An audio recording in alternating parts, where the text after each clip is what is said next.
All right, we're looking at our course in Genesis today, and we're getting close to the end of the book of Genesis, really down to the last few chapters. Today we're going to be looking at the life of Joseph. Now that covers a large amount of the book of Genesis. Joseph, of course, is a story that many people probably learned when they were in Sunday school, or maybe you even seen a movie on the life of Joseph. There's a couple of good ones out there, but it is certainly one of the most intriguing stories in the Bible. It's a story of the life that was directed by the Lord, even though at times it seemed like his life was sort of out of control. You ever feel like your life is out of control? Well, listen, one thing about reading the life of Joseph is you realize that no matter what happens to you, whether it's positive or negative, God is not taken by surprise. And sometimes those things that we think are the most negative in our life might actually be those things that are positioning us for what God had designed for us at the very beginning. It's a story that highlights the grace of God in our lives. It's a story that highlights the omniscience of God. God is all-powerful, the sovereignty of God, the faithfulness of God, the mercy of God. All of these things are seen in abundance in the life of Joseph. Joseph's life is right up there with the story of Ruth and the story of Esther and the story of Daniel. Some of the great men and women of the Bible who God worked in such spectacular and unusual ways to bring everything around for his ultimate purpose. These stories help us to understand that the nations are but a drop in the bucket to God, and it doesn't really matter. He rules in the affairs of men. And whatever it takes to get you to where God wants you to be and what he wants you to do, he will, work with kings, and he will work with princes, and he will work with pharaohs, and he will work with all kinds of leaders of all kinds of countries to cause his purposes to be accomplished. Sometimes we look at the story of Joseph only with the focus on Joseph, but there's a lot of other things that are happening also in this story. God was mightily at work in the various figures of the story, including all of Joseph's brothers, including Jacob, including all the different individuals. Jacob was going to have his Abrahamic experiences, if you will, of giving up his son in a sense and thinking he might lose his son Benjamin. And all of them were going to learn something in the process. And all of them, after this story is over, are going to be better for what they went through, even though they went through some very difficult things at times. But isn't that so much the way God is? No matter what goes on, as long as we know that he's in control of our life, as long as we know we're doing what we're supposed to be doing, as long as we're living the way we're supposed to live, then God's the one who has to answer for what happens. And God is fully prepared to do that because he is not out of control ever at any time. Well, the first thing we want to do is the same thing we've done with others that we've looked at here, is just to kind of go through the story and make some comments along the way. And then we'll come back and talk a little bit more about some other things relative to Joseph. There are a couple things we want to look at this story. It's certainly the story itself and what was actually happening. And then secondly, we want to talk about how the story of Joseph might relate to us and others who God is taking from where we are to where we're supposed to be in God, to that place of revelation of God's purpose for our life, to the fulfillment of God's purpose for our life. And then we're going to look at the life of Joseph next time, not today, but next time we'll be looking at the life of Joseph as it relates to how to be a good support ministry. Because Joseph, in my mind, is the ultimate support ministry. Many people in church life are called to be support ministries. You have a senior pastor of a church, but you're not going to be the senior pastor. You're not necessarily going to be the one in charge, but you're going to be a support ministry somehow working with other people. I've been pretty much of a support ministry all my life, and Joseph was a support ministry all of his life, but he never owned anything. It was his father's sheep. It was Potiphar's house. It was Pharaoh's Egypt. It was a jailer's jail. It was never anything that was his own, but he somehow was able to excel in every place that he landed, and he was able to accomplish mighty things, even though he was not, quote, the one in charge. And we'll learn a lot of secrets from Joseph's life of how he did what he did, and hopefully it will help each one of us. So we'll be saving that for our next time that we gather together. But let's look at the life of Joseph a little bit, a summary of the life of Joseph here. First of all, Joseph was born, obviously, and his early life is kind of capsulated for us in Genesis chapter 37, verse 1 to 4. Now Jacob dwelt in the land where his father was a stranger, in the land of Canaan.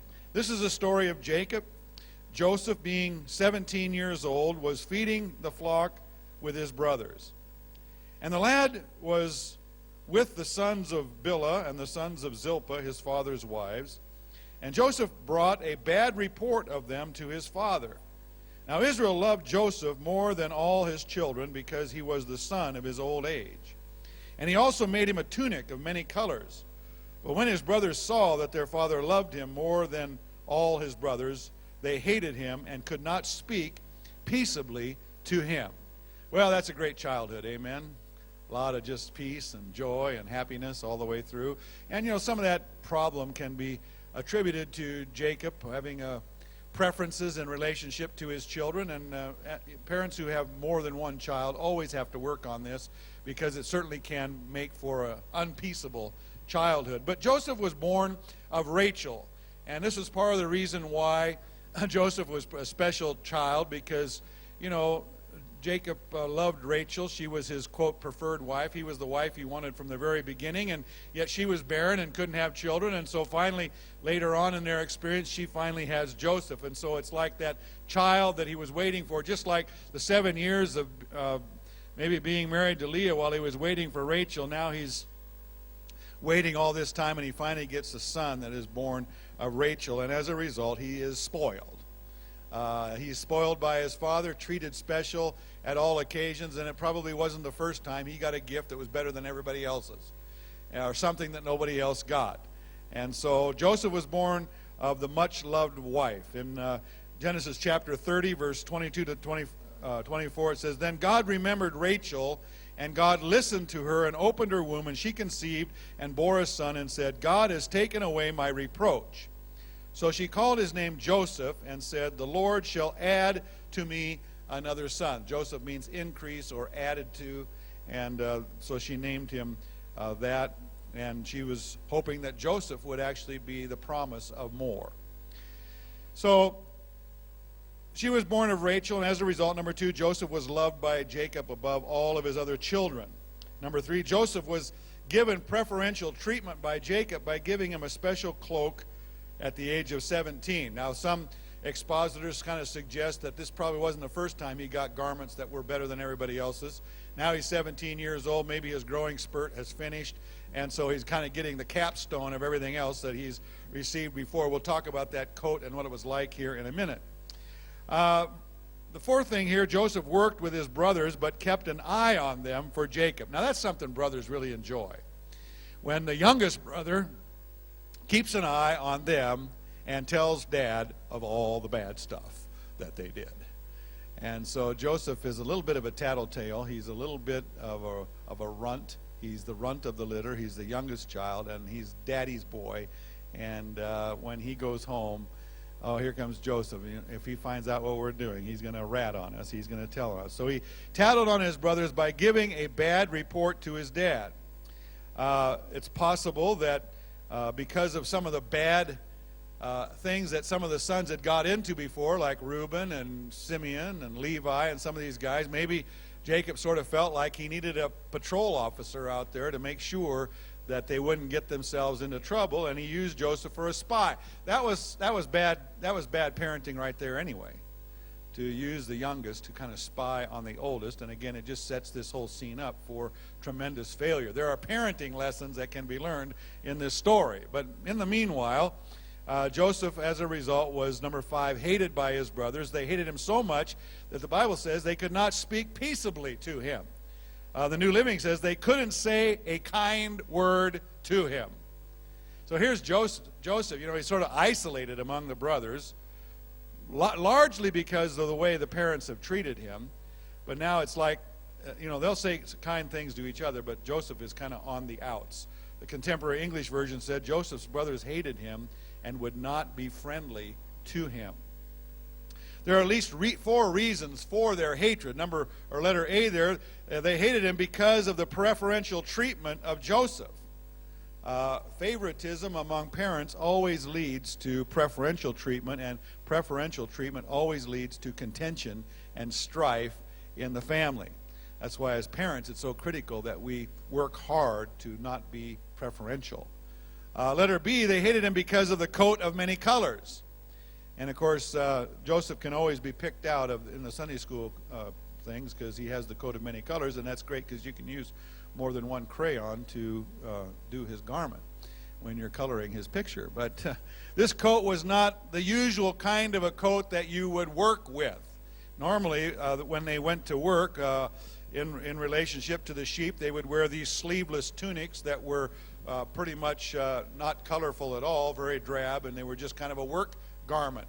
And so they're going out as a work party, and it's like going out as a work party to pick up litter on the highway, and then you got your three-piece suit on to go with them. Well, it's a statement that is being made there that he's not necessarily there to work. In fact, actually, where the work garments might have been quite short, maybe knee length, the Hebrew word suggests that this was a long-sleeve cloak and most likely was full length. Usually this kind of garment would have actually been more than just colorful. It would have probably been studded with jewels and maybe gold. It was a garment that was more suited to being an overseer than it was to being, a slave or a servant or one of the workers.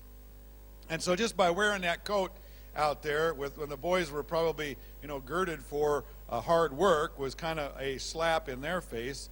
And, it wouldn't be so bad, but this is the youngest. If this had been Reuben, who was the oldest, and everybody kind of thought, he was the ringleader or whatever, that's one thing. But for Joseph, the youngest, to be the one that was wearing this was a bit of a problem.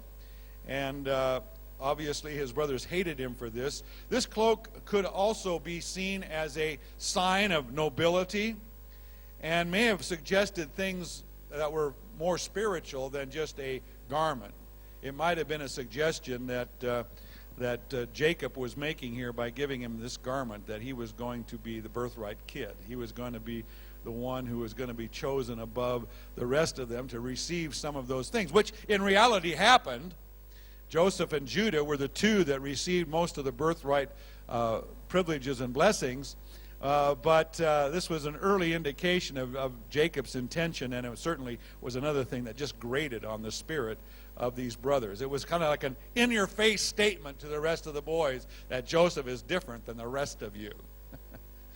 And of course that comes back on Joseph as his brothers hating him. The third reason why they hated him was because Joseph was a tattletale. We've already talked about that, and nobody likes a tattletale. And I'm not saying that the brothers weren't doing anything wrong, and I'm not saying they didn't need somebody to kind of oversee them, but probably shouldn't have been Joseph, and Joseph seemed to actually enjoy this assignment maybe too much. And it doesn't seem to be having too much of a problem with it. And the fourth reason why they hated Joseph is they hated him because of his dreams. Now, we'll come to his dreams just now in Genesis chapter 37, verse 5 to 7, but these dreams are not the kind of dreams you necessarily tell people. How many know you have dreams that you tell people, and then you have dreams that you don't tell people? You tell people the weird dreams that don't mean anything. Sometimes you're a little bit more cautious about the dreams that might actually mean something that you think are from God. Yes, it's okay to tell them, but make sure you use wisdom in the telling of them. And as it turns out, Joseph had a couple of dreams, and they both communicated the same message. And what was the message? Well, he was going to rule over his brothers and his parents. Hey, I got a dream, you guys. You're all going to bow down to me. Oh, yeah, Joseph. There you go again. The second time he had the dream, when the sun and moon and stars were bowing down to him, his father understood it. He understood what he meant by it. You mean Mom and I are now going to be bowing down to you too? Boy, Joseph, this thing's really gone to your head. Maybe I shouldn't have given you that coat. And Joseph was being set up here, but these dreams, Joseph seemed to be a little bit more eager to share these things than he should have. He would probably have been better off if he'd been more like Mary, who when the angel came to her and told her certain things, it says that she kept these things and pondered them in her heart. God does give us special indications of what his plans are for our life. And Joseph there would come a day in Joseph's life where he would really need these dreams to hang on to, because his life would kind of go in reverse for quite a few years. But nonetheless, when God gives us dreams, they aren't always for everybody else to enjoy. Sometimes they're for us to ponder in our heart. And while no sin is recorded against Joseph in the Bible, when you track his life, and there's several people like that, Daniel's like that, just a handful of people that no sin was recorded against them, including people like Job and so forth. Yet if he did have a fault, if he did have a sin, if kind of unexpressed in a direct way, his sin would have been kind of wrapped up in this scenario, in that there was a bit of a spirit of pride in the lad. And again, a lot of that came from his preferential treatment by his father. A lot of that he had the inside track on a lot of things. A lot of it came because he had the open door policy with the highest in command and so forth. And so the idea when he shared these dreams, he showed these dreams with a little bit more enthusiasm than maybe he should have. And maybe he should have just kept quiet about them altogether. Well, number one, under his dreams there, his brother's response to his dreams was that they hated him all the more. They hated him already, but when you add a few dreams and a tongue that's willing to share them, it equals an even stronger hatred. Now, it's one thing to hate somebody; it's another thing to want to kill them. You see, everybody kind of grows up hating their siblings once in a while, but you never wanted to kill them. You never plotted to kill them. But unfortunately, this hatred would ultimately lead to that. So his brother's response was they hated him more. His father rebuked him for what he did in the sense of sharing those dreams or the content of that dream. But it also tells us in Genesis 37:10-11 that he kind of kept a mental note. He kind of logged it in his mind, about this dream and about bowing down and about that. And so even though he didn't hate Joseph, and even though he did kind of rebuke him for saying too much there and a little bit over where you're at right now, you're 17 years old and I'm going to bow down to you, yet he just kind of kept a mental note of that for the future. Well, all of this, of course, letter C, led to Joseph's betrayal by his brothers in chapter 37, verse 12-30. Joseph's brothers' hatred was so strong that by this time one of their favorite pastimes was sharing around the fire how they might get rid of him whenever he was not around. It appears that he wasn't around quite a lot. He was more of a guy that went back and forth to Dad with messages and with other kinds of things and reports. So when he wasn't around, one of their favorite conversations was, what is the best way to get rid of Joseph? Maybe they had this 10 best ways to get rid of Joseph, and they had their little list of top 10s. I don't know. But that was their point of discussion, to the point where they talked about it enough that now they wanted to do it. They were just basically waiting for the right opportunity to present itself.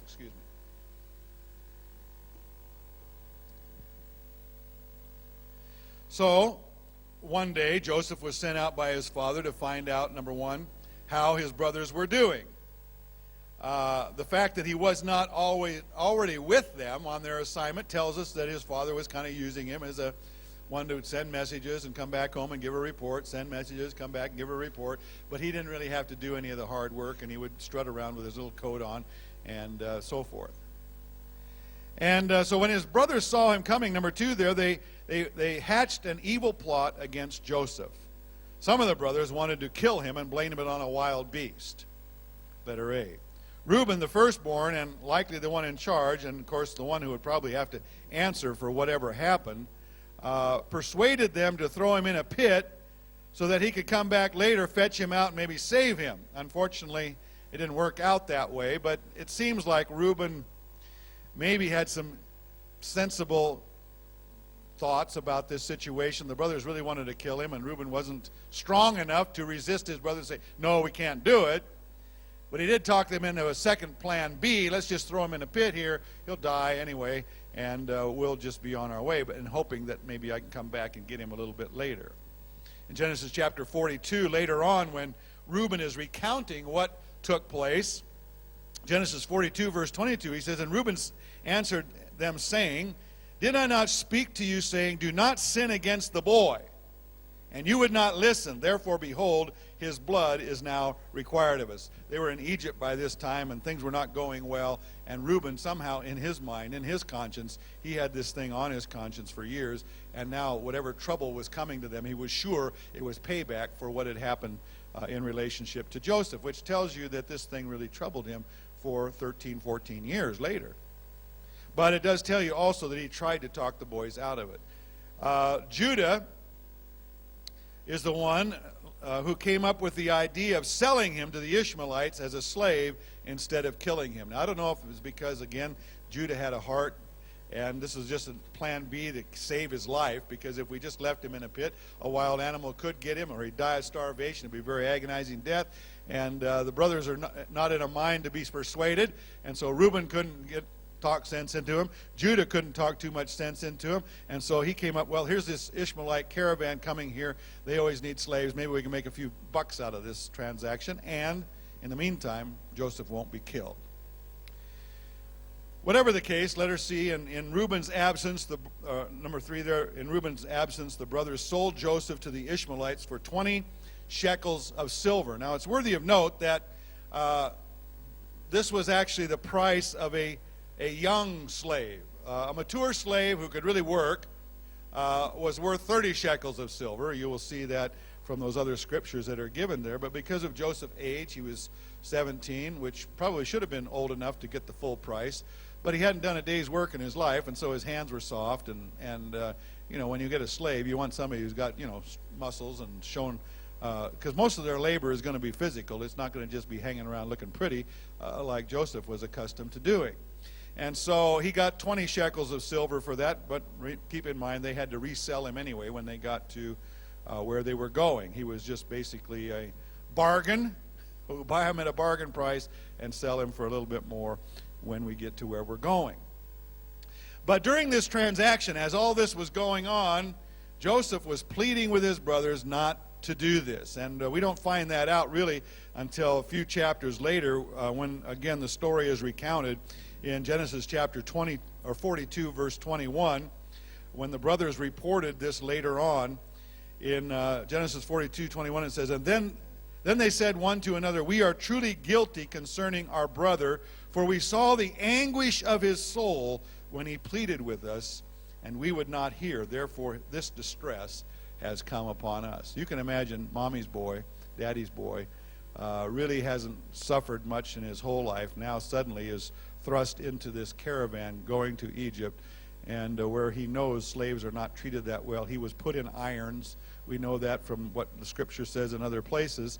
And so he was pleading and screaming and crying this whole time, and yet they wouldn't hear it anymore. This is like a cruel joke. When is it going to end? When is it going to be over? Well, it's not going to be over, Joseph. You're going all the way with this thing. Now, Simeon was the second born, and there's every reason to believe that Simeon, because Reuben was the one who evidently left the scene while they did this transaction in the pit, the next in charge would have been Simeon.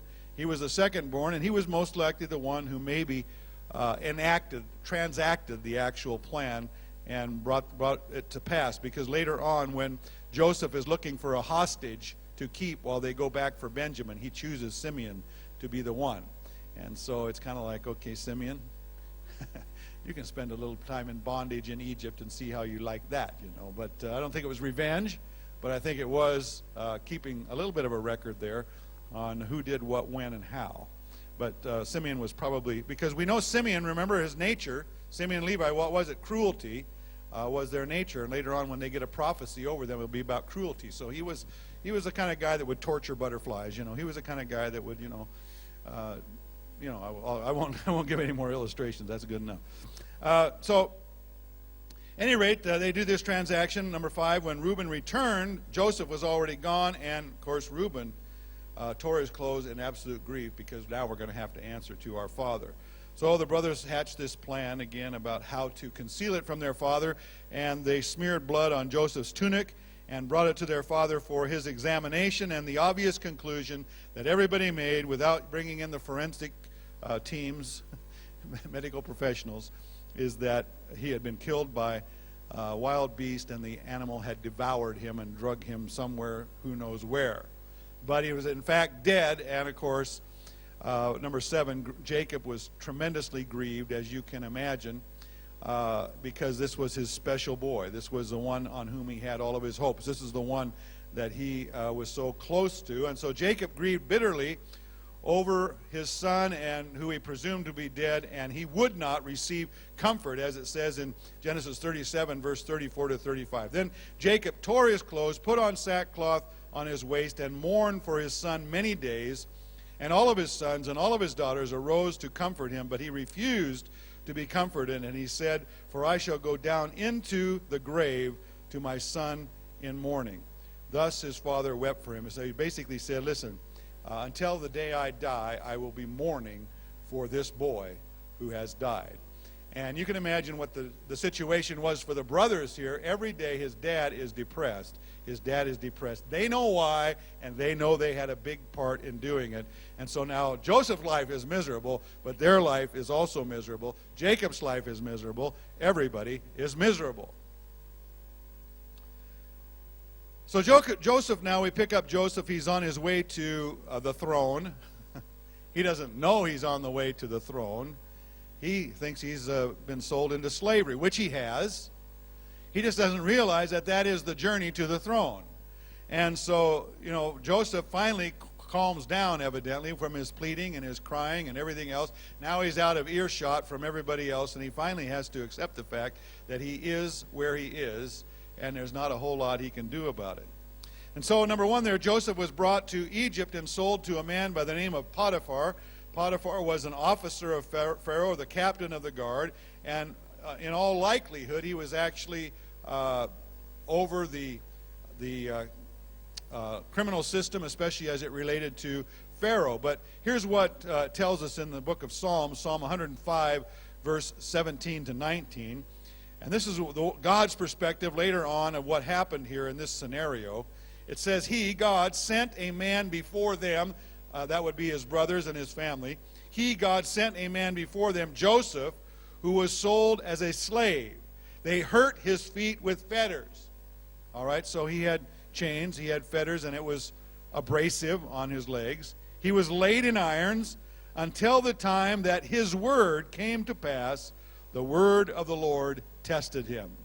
Well, what was his word that came to pass? Well, that goes back to his dreams. God had put a dream, God had put a vision in this man's heart of something that he would be doing. And it had to do with ruling. It had to do with his brothers and his father and everybody bound down to worship him. And now where was he? At the total opposite direction, the farthest from the reality of that you could possibly go, and that is, you're not in the promised land, you're in Egypt, and you're not ruling over anybody, you're the slave of all. Okay? And you are not only that, you're not a free man, you're bound. And so, you look at that and you say, God, I think this plan is going in the wrong direction. Now, this trip that he went on whether it was on the back of a camel or whether they just pulled him with these chains behind him, which is more likely, he probably walked that distance. He was probably put in chains, and oftentimes when they would have these slaves that they would have collected on their journey, they would just simply chain them one to another in a long line of chains, and they would kind of put them behind their camels or other caravan animals, and they would basically just drag them along. And if they fell down, then they would be drugged. But they would have to kind of keep pace. And, of course, in that process, their skin would become raw from the iron and things like that. And we're talking about a journey of about 300 miles or 450 kilometers, which was not a short trip. Probably on foot, probably in irons. And believe me, every step of the way, Joseph was obviously thinking about his great love for his brothers and his admiration for each one of them. And also, what is going to be my fate when I get there? Always imagining the worst. So, when Joseph gets there, of course, he's sold into slavery. Number two, Joseph was a slave who became a steward in Potiphar's house. Let's read about it here in Genesis 39, verse 1 to 6. Now, Joseph had been taken down to Egypt, and Potiphar, an officer of Pharaoh, captain of the guard, an Egyptian, brought him from the Ishmaelites who had taken him down there. The Lord was with Joseph, and he was a successful man. This doesn't sound like a slave. He was in the house of his master, the Egyptian, and his master saw that the Lord was with him, and that the Lord made all that he did to prosper in his hand. Joseph found favor in his sight and served him. Then he made him overseer over his house, and all that he had he put under his authority. So it was from the time that he had made him overseer of his house and all that he had, that the Lord blessed the Egyptian's house for Joseph's sake, and the blessing of the Lord was on all that he had in the house and in the field. Thus He left all he had in Joseph's hand, and he did not know what he had except for the bread which he ate.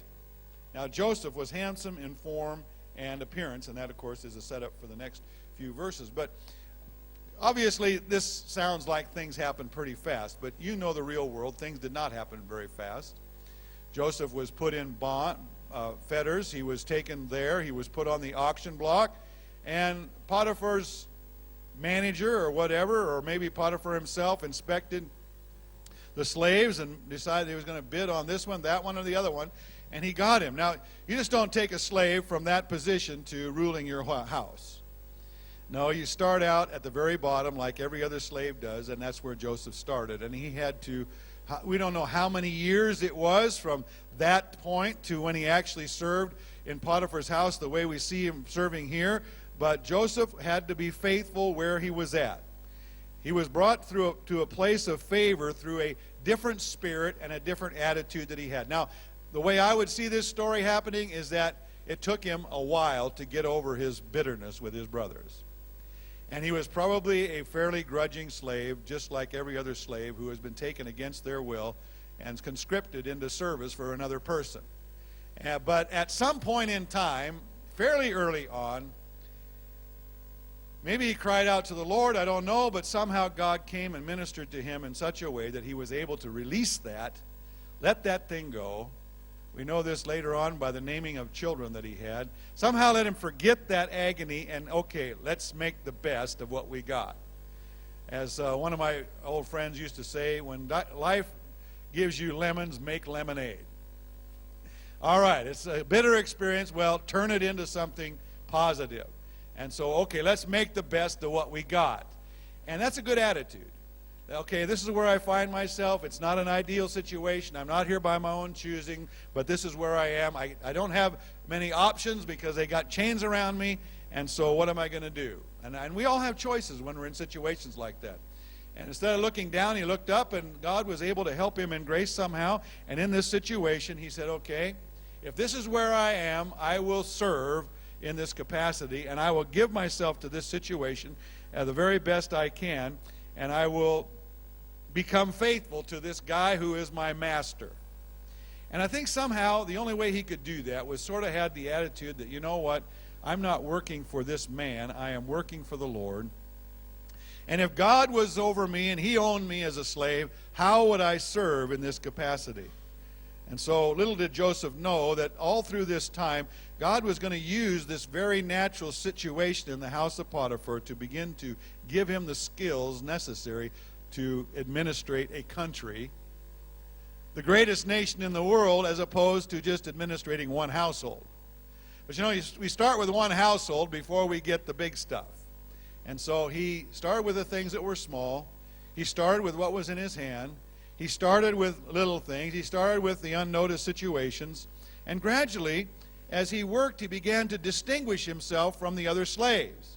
I mean, you can see two people working. All right, they're out there cultivating your garden, or they're doing something, and one of them is smiling and rejoicing, and the other one is just going through the motions. Now, we had a couple of people work for us. It happened to be women who were working for us on a certain thing. And one person did the same work, but they were down in the mouth. They were, every time you asked them to do something, oh, okay, I'll do that. The other one smiling all the time, rejoicing all the time, interacting in a very positive way. I'll tell you which one I choose. It's not hard to make a choice like that. And so when you're looking to promote somebody, when you're saying, I have a need now that's a little bit greater than the gardening, I need somebody for this, who do you choose? You choose the one that has a great spirit, great attitude, and never really argues with you, just does what they're supposed to do, and they do it in a good spirit. Sure, I'd be happy to do that. And so what happens? Well, Joseph distinguishes himself by his attitude and spirit before he's distinguished in terms of advancement and to the new level. But eventually, because of that spirit and attitude, he begins to advance through the various stages. It's amazing how high he rose in Potiphar's house. I mean, this Potiphar is a very important man in Egypt. He's very important in relationship to Pharaoh. He's very important when it comes to the legal system and so forth, captain of the guard, and probably not an easy guy to get to work for, probably a little bit, captains of the guard. Have you ever met former policemen? They tend to be a little bit more matter of fact. They tend to be a little bit more stern. They tend to be a little bit more, unimpressible. And yet, here's Joseph rising in that situation. Until Genesis 39 verse 6 says, "Thus he left all that he had in Joseph's hand, and he did not know what he had except for the bread which he ate." All I know is when I go home, they put a plate of food in front of me. I don't know what I have. I don't know what I own. I don't know what I'm worth. I don't know. Well, I don't know. Ask Joseph. I don't know. Ask Joseph. I don't know. Ask Joseph. I don't know what I got. Ask Joseph. Well, that's pretty remarkable, really. How high can you rise in Potiphar's house? That's as high. There are two things you don't touch: Potiphar and his wife. That's it. But Joseph rose to that place. Letter A there, it says Joseph rose to a place of authority in the house of Potiphar. Now, he's not just a slave anymore. Well, he is. You know what? His slavery hadn't changed. But in that state of slavery, he still rose to a place of authority. You see, authority, position, power, it's more of a mental attitude than it is really a position, a legal position. So he rose to a place of authority. Joseph could not have risen higher than he did as this slave in the house of Potiphar.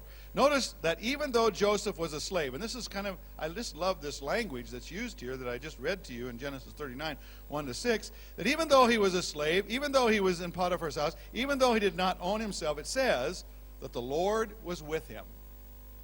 Tell you what, it doesn't matter what you're going through, if the Lord is with you, you got the trump card. The Lord is with you. It's like Moses going through the wilderness. God, I ain't going alone. If I know you're with me, I can handle these 3 million murmuring people. I can handle whatever life will throw at me. If you're with me. The Lord was with him. His brothers weren't with him. All these other natural things weren't with him. But the Lord was with him. Second thing it says about him is he was a successful man. I didn't know you could be a successful slave. Too often we think of success in terms of what we own or what we possess. He still didn't own anything. But he was successful. Why was he successful? He was successful because he was obedient to the Lord. He was submitted to the Lord. He had a good attitude. He had a good spirit. I'll tell you what, you can be successful regardless of the job you have. You can be a success. And this passage teaches us that. The third thing we notice about him is the blessing of the Lord was upon him. The blessing of the Lord maketh you rich and adds no sorrow to it. That's what the Bible says. And people know when the blessing of God is on you. 2 guys are plowing in a field, and one guy, is always having all kind of problem. The other guy just whistling along and having a good time, and his crops come up better, and they turn out nicer, and everything else. They both did the same thing, but one's good and one's bad. Man, that guy has a touch. The blessing of God is upon his life, and it wasn't just something that Joseph felt. It was something that people felt all around, including the fact that Potiphar was blessed. And that's the next thing here, is that God blessed Potiphar for the sake of Joseph. The only way I'm going to be able to bless Joseph is to bless Potiphar. Okay, I'll bless Potiphar, even though he's a pagan, even though he doesn't trust God, fear God, anything else. But I love Joseph, and the only way I can bless him is this trickle-down effect, trickle-down economics. And if Potiphar is blessed, Joseph will be blessed. And so that's one way I can do it. And sometimes businesses are like that. I believe sometimes businesses are blessed because you're there. And because you're in that position, God wants to bless you, so he's got to bless the whole business to get to you. So, beautiful thing. And then finally it says that he became the overseer of all that belonged to Potiphar. It's usually not our circumstances that hold us back from the blessing of God being upon our life. It's usually the things that we have control over, not the things we don't have control over. Sometimes we think, well, if these circumstances change, then I could be successful. If these circumstances change, then I would have the blessing of God on my life. No. You can't change what you can't change, but you can change what you can change. You can deal with your own heart. You can deal with your own spirit. And God is only holding us accountable to work with what we have something to say about. And so when Joseph dealt with the things he had something to say about, and as a result, he became the man God wanted him to be. As believers working for employers, we can learn a lot from Joseph. It's not unusual for even unbelieving employers to recognize the efforts and the positive attitudes that are displayed by earnest Christians. And I'm telling you, godly character is always in demand in the marketplace. There'll always be a promotion for people that are honest and people of integrity and people that are faithful and people that are diligent and people that have high standards of morality. There will always be jobs for those kinds of people. Now, those that are disgruntled, those that are bitter, those that are, lazy, no, you won't. But those godly characters that promote you in the kingdom are the same ones that promote you in the world of business. Letter B, Joseph had to pass the morality test in the house of Potiphar. Now, everything was under Joseph's rule except Potiphar and except his wife, and now he has another test. Joseph, of course, had high moral standards coming from the background that he did, even though some of his own brothers didn't. Judah and Reuben and Dinah had exhibited some rather low standards when it came to morality, but Joseph had a high standard of morality, and he understood that immorality would be a betrayal of his trust to Potiphar, but more than that, it would be a sin against God. And that's where we need to always keep in mind. We're not just serving a man or a person. We're in every case serving God. In Genesis chapter 39, verse 8 and 9, it says in relationship to this test, "But he refused and said to his master's wife, 'Look, my master does not know what is with me in the house, and he has committed all that he has to my hand. There is no one greater in his house than I, nor has he kept back anything from me but you, because you are his wife. How then can I do this great wickedness and sin against God?'"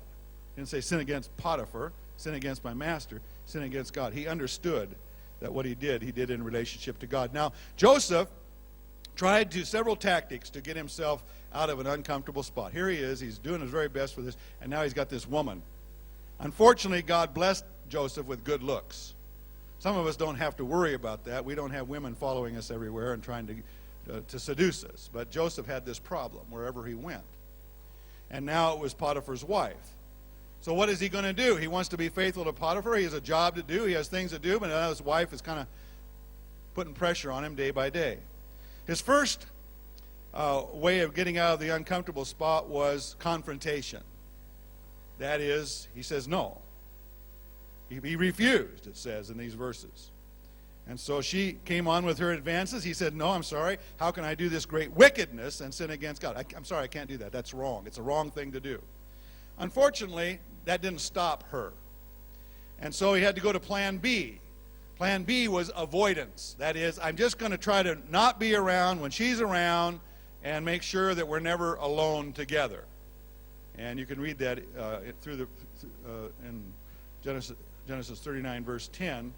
So he did everything he could not to be alone. So that was a strategy that he thought might work. Unfortunately, that didn't work, because then she would know his schedule, she'd know the servant's schedule, and she would know, and she would plan to be there when they were alone. That's what she wanted. She wanted them to be alone.